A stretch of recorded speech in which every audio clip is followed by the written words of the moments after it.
Chinese government leader Xi Jinping's two-day state visit to Vietnam ended on December 14th, followed by the viral spread of two videos on overseas social media, seen as humiliating to the Chinese government. One video broadcast by Vietnam's state television showed Xi Jinping smiling broadly, bending over, and toasting with both hands to the General Secretary of the Communist Party of Vietnam, Nguyen Phu Trong. Trong, however, only raised his glass with one hand, did not stand up, and quickly turned away to chat with others, appearing indifferent. This act, according to Chinese etiquette, is considered a significant snub to a guest. Netizens believe this was an overt insult to Xi Jinping. Observers note this reflects a shift in Vietnam's attitude towards the Chinese government, moving away from its previous subordinate role and demonstrating newfound confidence. As Nguyen Phu Trong stated in his welcoming speech, Vietnam has never had the foundation, potential, position, and international reputation it has today. The video caused significant embarrassment to Xi Jinping. After gaining attention, many Chinese websites that shared the original video deleted their posts, presumably following government directives. Another video aired by China's state broadcaster CCTV showed Xi Jinping arriving in Hanoi on his special aircraft on December 12th. A CCTV news app released a video of the welcoming crowd at the airport, where a brief middle finger gesture was spotted by netizens. Comments on X, formerly Twitter, questioned whether this was accidental, with many suggesting it was intentional. Another user noted that while the Vietnamese Communist government might be pro-China, the general Vietnamese population, mobilized to welcome Xi Jinping, generally dislikes or even resents China, making such reactions unsurprising.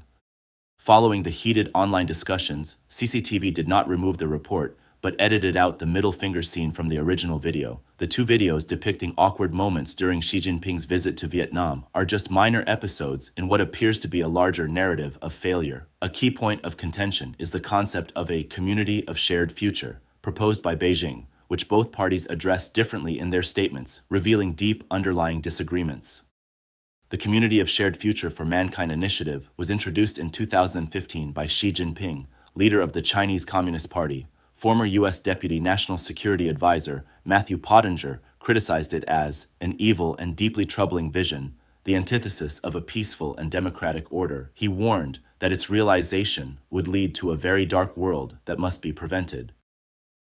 However, one of Xi Jinping's main objectives during his visit to Vietnam was to persuade the country to join the Community of Shared Future for Mankind and its associated Belt and Road Initiative. China's official media, People's Daily, described Xi's trip as highly successful. It reported the issuance of a joint statement on further deepening and elevating the comprehensive strategic cooperative partnership and building a strategically significant China-Vietnam community of shared future. Over 30 cooperation agreements were signed, and the relationship was characterized as comrades plus brothers. Contrasting with Beijing's high-profile publicity, Vietnam's response to Xi Jinping's visit was notably cooler, particularly towards Beijing's claim of building a community of a shared future. According to reports by Vietnam News Agency, every instance of the term community of a shared future mentioned by China was translated in Vietnamese as future shared community and in English as Vietnam-China community with a shared future, not common destiny. Taiwan's Central News Agency reported that Beijing has long been trying to persuade Vietnam to accept the community of a shared future. Before Xi's visit, diplomats from both countries debated this for months. However, Vietnam insisted on the English term shared future, refusing to use common destiny. This led to differences in translations and statements between the two countries. In situations where Vietnam did not agree, Beijing's statements in Chinese used the term community of shared future, but their English translations were simplified to common future.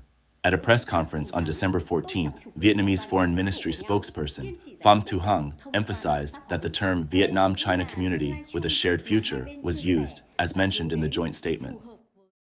Vietnam's repeated refusal to adopt Beijing's community of shared future rhetoric indicates its fear of being seen as accepting Chinese hegemony.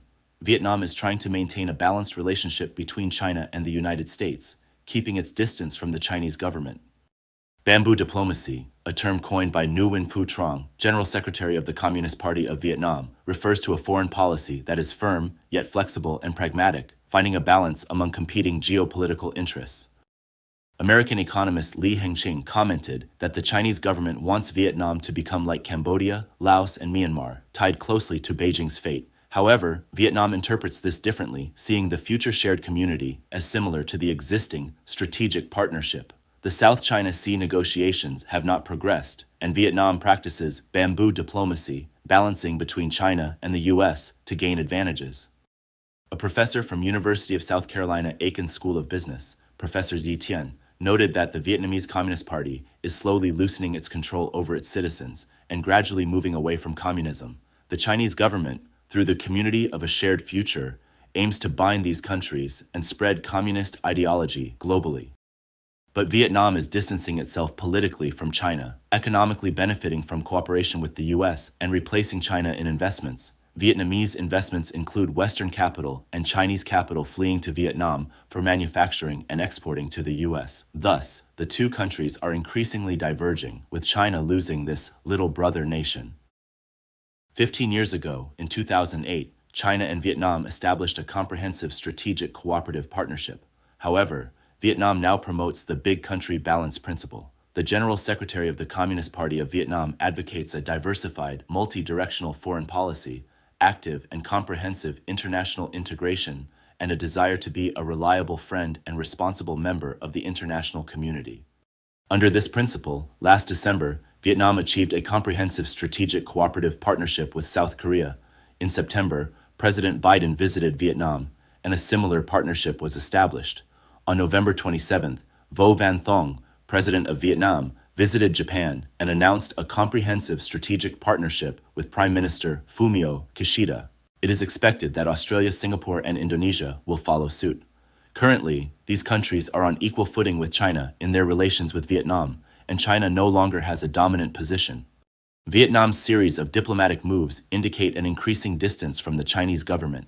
This not only signifies Vietnam's escape from Chinese control, but also poses a real threat to China. Thus, Xi Jinping's visit, amid domestic affairs at the year's end and after 6 years, was an attempt to influence this Southeast Asian country. Beijing aimed to elevate the China-Vietnam relationship to the community of a shared future to surpass the US-Vietnam relationship.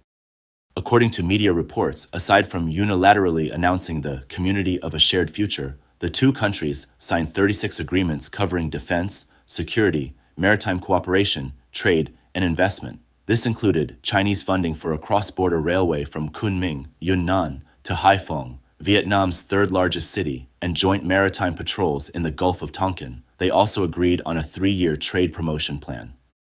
Observers note that despite the signing of multiple agreements between Vietnam and China, the actual cooperation remains limited, and improvements in bilateral relations are more symbolic than substantive. Reuters pointed out that some key projects are missing from the extensive list of deals.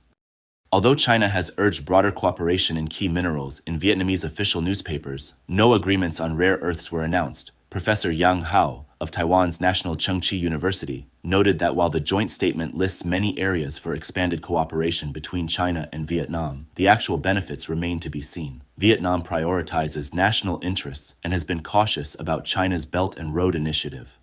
Pham Si Than, director of the China Economic Research Program at Vietnam National University, mentioned that about 70% of BRI projects involve Chinese contractors or workers. While the BRI has helped build roads, railways, and infrastructure in many poor countries, it has also led some nations into debt crises. Italy, for instance, withdrew from the BRI, citing unfulfilled economic promises. Vietnam, though centrally located on China's BRI map, has been cautious about joining Beijing's initiative. While officially supporting the BRI and frequently participating in China's BRI forums, Vietnam is not actively involved in BRI projects and shows little genuine interest in infrastructure led by China. However, Vietnam pragmatically accepts investments in real estate and manufacturing from Chinese companies. Chinese ambassador to Vietnam, Xiong Bo, said in November 2021 that the BRI includes several large Vietnamese projects, but Vietnam has not publicly announced any BRI projects. Hanoi has refused loans from Beijing for the Van Don Mong Khai high-speed railway and barred Huawei from developing Vietnam's 5G infrastructure, citing national security concerns. Currently, Hanoi's metro project is the only one in Vietnam financed by a BRI loan, but the Vietnamese government has not labeled it as such.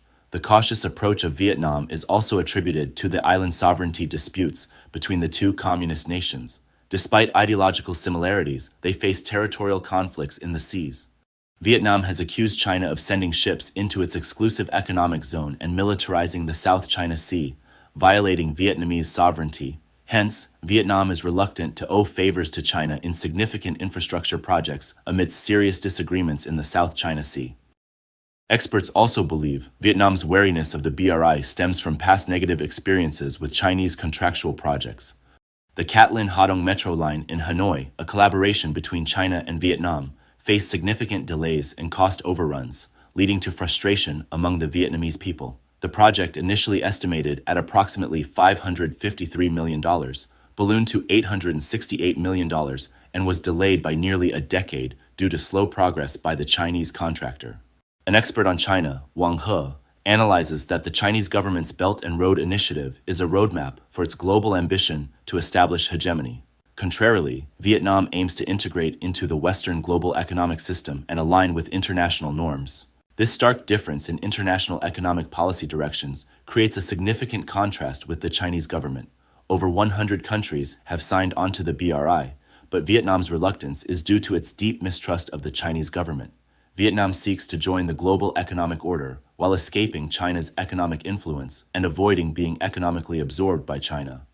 However, experts note that while Vietnam strives to maintain economic independence, reducing reliance on Beijing is challenging. China remains Vietnam's largest trading partner, with about a third of Vietnam's imports, including critical manufacturing raw materials, coming from China. In the last year, bilateral trade between China and Vietnam increased by almost 60%, reaching $175.5 billion, with 67% of freight volumes coming from China. It's noteworthy that while China's economy is entering a recession, Vietnam's economy is flourishing. Recently, not only foreign, Hong Kong, and Taiwanese companies have moved factories from China to Vietnam, but Chinese domestic companies are also following suit. This move helps them avoid high U.S. tariffs and makes Western clients more receptive to products shipped from Vietnam, reducing the risks associated with U.S.-China trade tensions and the slowing Chinese economy. Another critical factor distancing Vietnam from China is the anti-communist sentiment among the Vietnamese public. Pew Research Center's 2017 survey showed Vietnam as the Asian country with the least favorable view of China. A recent Facebook post by a Vietnamese user echoed this sentiment. "We just want peace, so President Xi, please do not come." Professor Xie Tian, who visited Vietnam 5 years ago, observed the Vietnamese government, academia, and think tanks' attitudes towards China. He noted a deep hostility and distrust towards the Chinese government among the Vietnamese, despite the Vietnamese Communist Party's top echelons being influenced and controlled by the Chinese government. The general public in Vietnam prefers to align with the U.S. and the West, envious of China's extensive trade with the U.S. and its economic benefits. Their aspiration to replace China in this regard seems to be coming true.